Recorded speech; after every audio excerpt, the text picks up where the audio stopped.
sometimes we just need to say yes. A lot of us need to say yes a lot more often. We need to say yes to the things that scare us. We need to say yes to the things that aren't the sure thing. We need to say yes to a coach. We need to say yes to a mentor. We need to say yes to an investment. Because so many of us only say yes to the sure thing, and yet the sure thing doesn't bring us nor take us to where we want to go. What do I mean? You see, one of the reasons that God's people are so financially stable or poor, even worse, is because we say yes to the wrong thing and no to the right thing. Let me give you an example. So many people, oh, I don't want to be rich. I don't want to be rich. I don't want to be rich. Okay. Sure you don't. Let me give you an example. Let's imagine we're back in 2017 and somebody comes up to you and says, hey, look, bro, I have a piece of art. I know it's going to sound kind of silly. It's in like 8-bit. It's kind of digital. But bro, like, this is called a CryptoPunk. It's like part of the whole crypto fad thing. Like, here, have one. Like, I'll send it to your wallet. I'll teach you how to set it up, and I'll send you one, a CryptoPunk. And at that moment, you would have had one of two choices. You could have said, yeah, sure, why not? Crypto's the new thing. It's kind of trendy. Like, let's see what happens. Or you could have said, no. Nah, bro, I don't want anything to do with that. Set up a wallet. Dude, what are you talking about? What does pathway number 1 look like? CryptoPunk sold for $1 million. What does pathway number 2 look like? Oh man, I should have said yes to that CryptoPunk. You see, here's what's interesting, right? Is that the same Christians who say that they don't want to be rich go and slave at a job for money, 8 to 10 hours a day. You see, we think that, oh, your contentment in poverty is great gain. I'm sorry.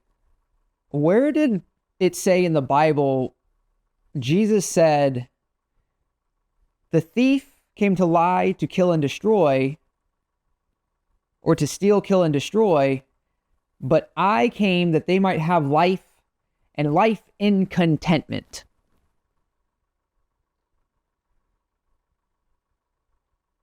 No, nobody? I couldn't find the verse either.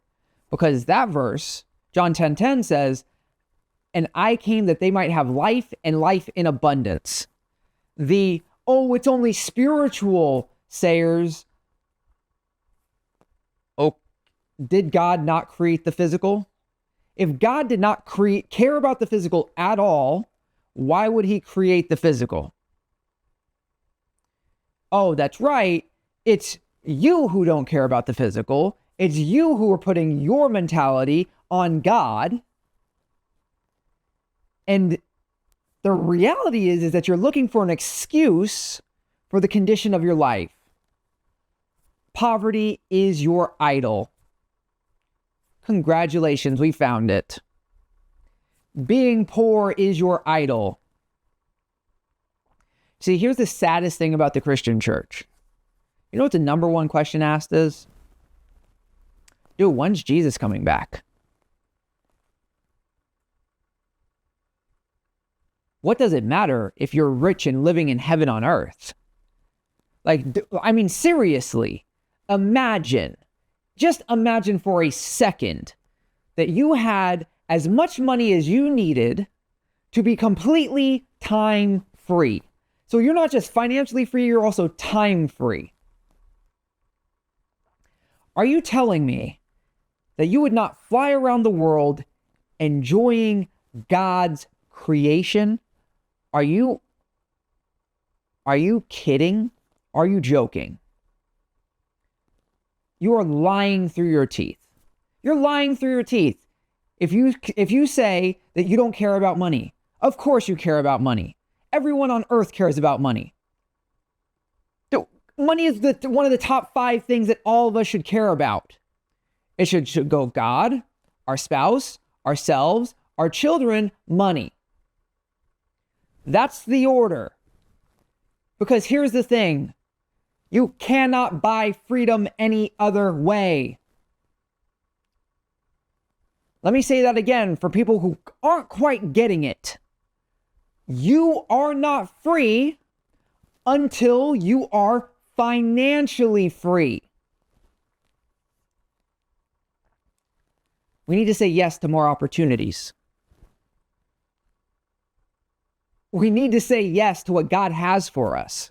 Like, bro, I mean, can we just think for just a second, like, dude, if God has placed you on this earth to please him and to serve the people he has called you to serve in a way that pleases him, and he's the God of riches and abundance, and all things point back to him, could we potentially theorize, hypothesize that if you serve the people you're called to serve well, you would also get riches for that? Financial riches, not just spiritual riches. The meek will inherit the earth. Like, I'm unsure of where this idea that only the spirit matters, but it's insanity. And it's a satanic lie. Oh. Like, oh yeah, the church is just supposed to be content and poor. What? Bro, this isn't the first century church anymore. Do you know how much the church would be chastised today if Paul was still walking around? You have a camera. You have access to legitimately everyone on earth, basically. As long as they have an internet connection, you have access to them. Do you, honest to God, believe that the first century church would still be poor today? Or would they have figured out some business ideas that they could all work together to ensure that every single person is abundant? You see, most of y'all get half the story wrong. Oh, well, when you're rich, you're supposed to give everything away. Wrong. That's incorrect. That is incorrect. What you're supposed to do is you're supposed to go out to your fellow brother and your fellow man and teach them how to become abundant and wealthy, like Jesus did. To bring freedom to the captives. To bind up the brokenhearted. To restore. What are we doing? We need to stop saying no to all the opportunities God is giving us. Like, bro, okay, if you don't want to be rich, you are telling God, I want to be poor. Bro, there's no in between. There's no in between. Like, the idea of I'm financially stable, like, that's dumb. That is dumb. You're financially stable? What does that even mean? Well, I have enough to be slightly more comfortable. What happens when your parents get old? What happens then? You're just going to kick them off to the nursing home? What about your children? Let's say your children want to go to college. Here's something. What if they want to start a business? What sort of life are you going to provide your children when you're financially stable? Let me give you another situation that might rev up some intellectual thought for 1 second, because apparently no one in the Christian church thinks. What if you could put more experiences in your children's life? Do you think that would be better for them, or do you think that would be worse for them? Do you think if they were able to experience more stuff on this planet and in this life, they're going to go on to lead a better life or a worse life? And if you stay the same, You have not asked a question a day in your life, and you do not deserve to put any opinion out there about wealth or poverty or the Bible, because you have no desire to even know, even less desire to understand. And I bet you don't even know that you're supposed to discern. And then there's a step after that. What are we supposed to seek first, above all things? The kingdom of God. Do you know one of those things that God just happens to give you if you ask for it? It's one of those things that should be desired above all material things. Does anybody know what it is? Can you guess? That's right. Wisdom. I'm going to say something that's going to rattle a lot of y'all cages. Most of y'all are poor because you have zero wisdom in your mind. You carry no wisdom in your head. A lot of you have walked this earth for 50, 60, 70 years and have zero wisdom. Most of you don't even know that wisdom is actually a skill. That is the practical application of a skill.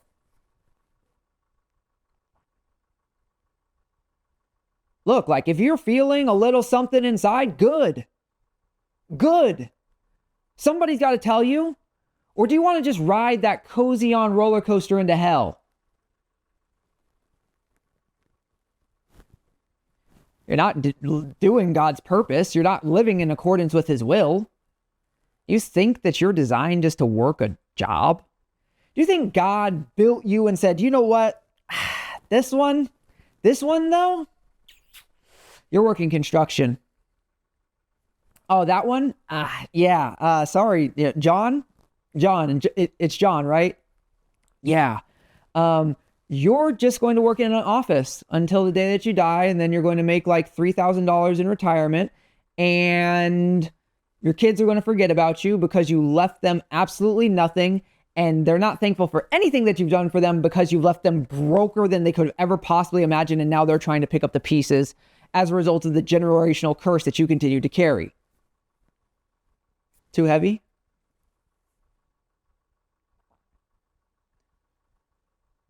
We need to say yes. I didn't even want to record this video. I was up till midnight last night working on my business so that I'm able to serve the people that God has called me to serve in a way that is pleasing to him. I didn't want to make this video. I told my wife before, you know what? I just can't focus. I just can't make it happen.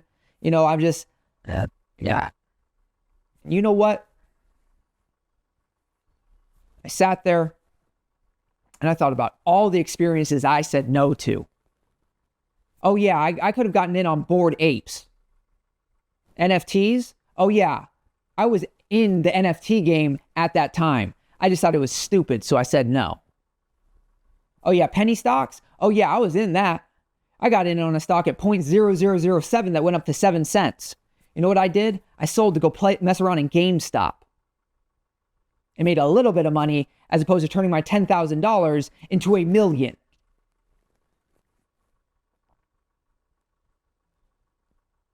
Oh, yeah, that's right. I was alive and at a prime age to build a social media following a decade ago, where today I could have tens of thousands of followers, where I wouldn't even have to sell anything. I could legitimately monetize my audience just by going out and working with entrepreneurs and just letting them sell to my audience, the people that I pick and choose, who I could ensure would provide value to the people who followed me.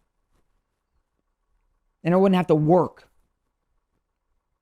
I wouldn't have had to work 5 years ago. Oh yeah, I knew about YouTube 10 years ago. Matter of fact, there was a girl in my school, Ziona Zebra. She should have said yes and stayed with her yes. I thought it was dumb. Imagine where I would be now. 10 years of this.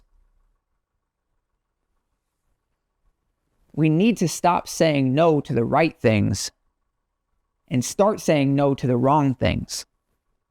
Dude, no, you're not supposed to be poor. No, you're not supposed to be financially stable. No, you are not supposed to be anything other than rich. because rich is a characteristic of God. The character of God is riches and abundance forevermore. Not financial stability. Not, I'm pretty comfortable. Not, we're going to make it through. Not, I'm going to put some stuff away for my kids' college. They're still going to have to get loans. I'm not even a proponent for college. If that's a route that you want to think about, okay, have the money to just pay for it outright. Or better yet, teach them how to take the money that you would have put into college and turn that into more money.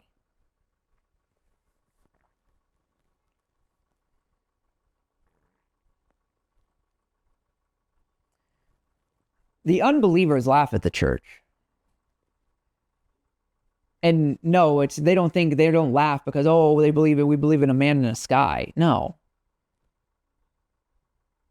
Because we show God as this castrated, senile, poverty-filled deity who rules with an iron fist and is there to punish you for sin. Because not enough of us are revealing the truth of God. Not enough of us have taken away the sin, have taken away the devil's lies, the mindset that he has done everything he can to instill in us, the distractions, the pornography, the entertainment, the music, the crap food. We haven't ripped the mask off. We haven't unjacked from the matrix. And so when people see us, they see God in the form of you. Oof. That's a tough one. You hope that God sees you in the form of Jesus. That's your hope. That's not your guarantee. There will be those of you who prophesy in my name and who cast out devils in my name, who say, Lord, Lord, to me in that day, and I will say, begone from me, for I never knew you. That's a dangerous game to play, friend. Maybe your pastor will keep teaching you that once saved, always saved. Oh, it doesn't matter anymore. Jesus died for your sins. Oh, yes, he did. But what's the only thing that you can divorce your wife or husband for? Infidelity. A man who cannot provide for his family is worse than an infidel. A good man is a man who can provide an inheritance for his children's children. You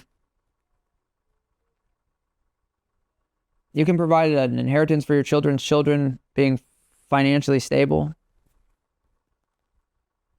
By being able to just have enough to pay the bills. Look, this is all to say we have a choice. God doesn't want us to be poor. We need to kill that. That's something we need to say no to. If you want something to start saying no to today, it's being poor. It's being financially stable. And you want something to start saying yes to today, it's being rich. Money is good. Don't use the people and love the money. Love the money, love the people and use the money to love the people. Love them, serve them. Do all the things that God called you to do. Love your neighbor as you love thyself. Let me ask you. Is it more loving to share with somebody, hey bro, I'm going to teach you how to be abundant so that you and your family never hunger a day in your life, that you have more than enough for the rest of your years, that your children's children will eat, that you will have more than you could possibly imagine, and so you can have your sole focus on serving God? Or hey, bro, dude, that money, evil, bro. Yeah, like, dude, money's so evil. Like, dude, just work a job. Like, just be secure. Jesus is coming back. Okay, dude, Paul said, contentment in suffering is great gain. Like, bro, just, you don't think it's hard to get rich? Like, you don't think that it takes work to get rich? Do you know the journey of the richest man ever to walk the earth? Do you know what he had to do in order to get rich? He had to bear a cross. You think that Jesus didn't die for riches? Oh, you're mistaken. No, no, no, no, no. No, listen. Jesus died for the ultimate riches. Jesus died for the joy set before him. Riches and glory forevermore.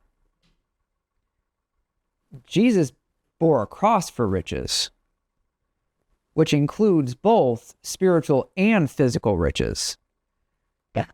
Where is the millennial reign of Christ going to occur? Oh, that's right. On the earth. And so let me just put the nail in the coffin right here on poverty. When Jesus comes back to rule the earth, is he going to control the money? Is he going to be the richest man on earth financially? Or is he going to be poor? Is he going to have no money?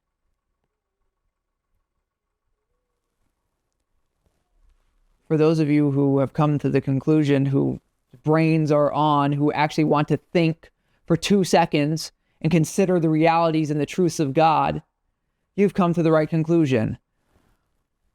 Dude, Jesus is going to have so much money, it's insane.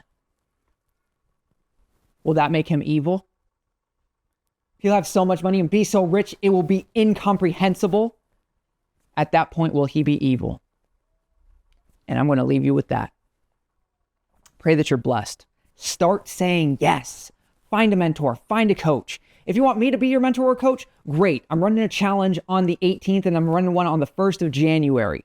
I'll provide some information. Right? I will teach you how to start a business, how to scale a business if you already have one. If you're a professional, how to translate your skills so that you can get out of the rat race. I pray that you're blessed. I pray that your riches are multiplied, your abundance is expanded, your prosperity is mighty, and your wealth is incomprehensible.